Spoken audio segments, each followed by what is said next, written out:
Good morning and welcome to Redeemer Lutheran Church. I'm Pastor Gary Lodeholt. Happy Labor Day. It just doesn't seem to make any sense to me. Whenever I visit my children and grandchildren in the Charlotte, North Carolina area, when it's time to go home, we drive out to the interstate and begin our trip. But here's the thing. Since it's such a congested area around Charlotte, most ramps to access the interstate start out with 2 lanes to handle the traffic. I'm okay with that. I'm okay with merging eventually to 1 lane and then merge again to get onto the interstate. What makes no sense to me is that as you head down the ramp to get on the interstate on your left, it is the left lane on the ramp that goes away. Going down the ramp, you have to first merge to the right so that then you can merge to the left to get on the interstate.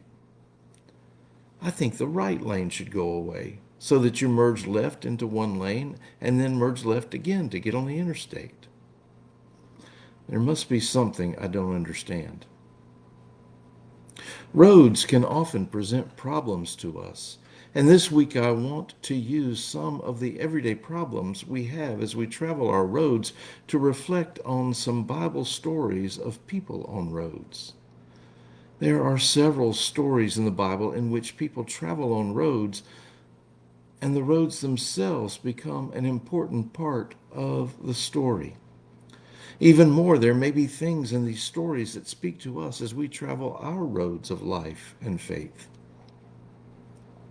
Today, we want to begin with one of my favorite and most enigmatic characters in the Bible. We know very little about him, and in fact, we don't even know his name. He is called simply the Man of God, and you find his story in 1 Kings 13. You need a little background to understand the story. At this time, Israel had been split into 2 nations, one named Israel in the north and one named Judah in the south. You also need to remember that in Jewish religion, there is only one temple, and that's in Jerusalem, and it's in Judah. The temple is the only place for sacrifices and other rituals. Local towns had synagogues for local worship, but sacrifices didn't happen there. Synagogues were a bit more like Sunday school, while real worship happened in the temple. Well, there was a king in the northern part of Israel named Jeroboam, and he built an altar and started offering sacrifices in a town called Bethel. This was a no-no. So God spoke to a prophet called Only the Man of God and sent him to tell Jeroboam and the people of Bethel to stop it, or Bethel would be destroyed. From there, the story gets deep and complex. The man of God appears in Bethel, and he wasn't well received. He was from the southern nation, and he had come to tell folks in the northern nation what to do. It's not unlike what we would have called a carpetbagger, and even today we resent people who come from off and gripe about our way of doing things differently than what they are used to. When the man of God preaches against the king points to him and says, "Arrest him." But the king's hand withers. In the end, the man of God prays for the king, and his hand is restored. But the altar in Bethel is thrown down, just as the prophet said. Now, there's a lot more to this story, and we should talk about it all sometime. But for now, one really interesting thing to note is that the man of God was told to go to Bethel, preach their destruction, and then return to his home using a different road than he had used to get there.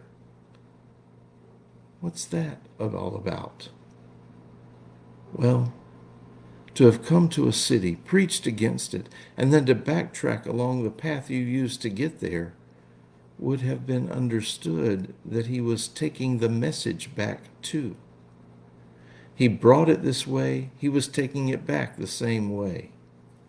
To retrace your steps is to repent, literally to turn around. The way of God goes forward. The way of God always goes forward, embracing the new future God has in store. So often in our lives, we find ourselves looking rearward, hoping and pining for a time long past.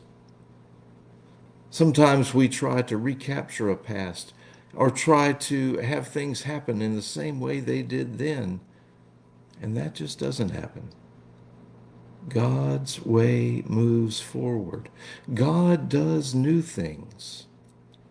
Our call and our struggle is to be open to the new, unexpected, out of our control future that God has in mind. We may have our own ideas about how life's road should go, but sometimes it involves our lane running out and merging in unexpected ways. You never know what God has in mind or what God will do. Get your blinker ready. God's got an unexpected lane shift in mind. Thanks for watching, and remember to let this day belong to God.